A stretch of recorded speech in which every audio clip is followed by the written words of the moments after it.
this movement? Yes, there are. Who are these people? Who are they? You find some of them on MSNBC, that's for sure. I have been called up and I have been asked, when the story first broke, I was called up by the Talking Points memo writer that was writing it and asked if I did write that memo. I said, indeed I did. I said, does it have right principles on the top? Is that what you're looking at? And he said, yes. I said, yeah, that's the one I wrote. So you connected with FreedomWorks? No. You connected? He asked me 3 times if I was connected with FreedomWorks. I said no. And I vaguely knew what FreedomWorks is. So that was a fact. And then they falsified what I wrote and they captioned it and it was picked up and the quotes were moved around and it's been smeared all over the airwaves. So you folks know where that's all appeared. How about the impact you think you've made so far? Really on this whole issue of healthcare. I mean, we know about the turnouts that happen in every state for sure. Have you been able to assess the impact you've made so far? Well, this is organic power. This is coast-to-coast organic power. I'm one person here in Connecticut I was trying to activate folks in Connecticut, but nobody has that kind of influence. My memo has gone around. I have no idea where it went to. But this is organic power. It's different. It's different from what our political establishment is accustomed to seeing. They're accustomed to top-down power. This is bottom-up power.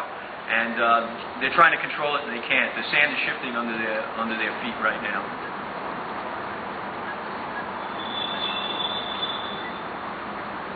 Any other questions?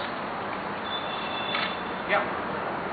Do you feel that your movement has affected change in the debate for freedom again?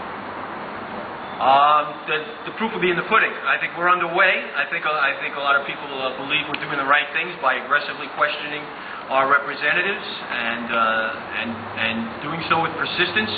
And I would say we should continue to do that.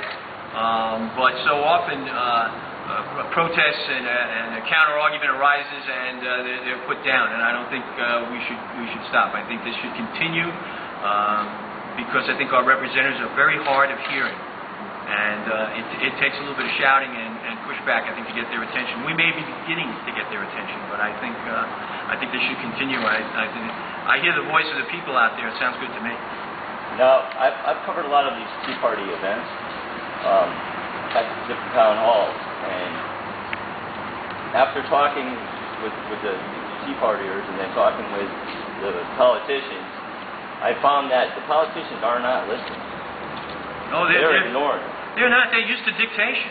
Now we elect them. They go down to Washington, and something happens down there.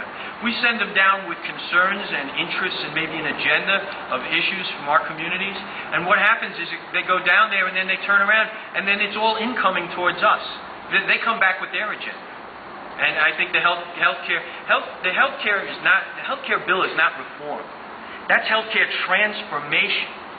And it was cooked up somewhere in caucus rooms down in Washington, and then it's being pushed forward, and they actually wanted to have that thing signed and passed by both houses before the August recess. I mean, my gripe is with the procedure on this. If they were going to do it appropriately, maybe they would hold some hearings down there and identify the 5 or 6 most important problems with the healthcare management, delivery, and payment system today in the United States. Hold some hearings with the interested partners, tee that thing up, and then craft some legislation around those problems, and maybe move that through the body. But the idea of a 1,000-page bill coming straight at us that's what people are objecting to. People see it, and I think this debate is about more than just healthcare. It's about that one-way dialogue that comes from Washington back towards us.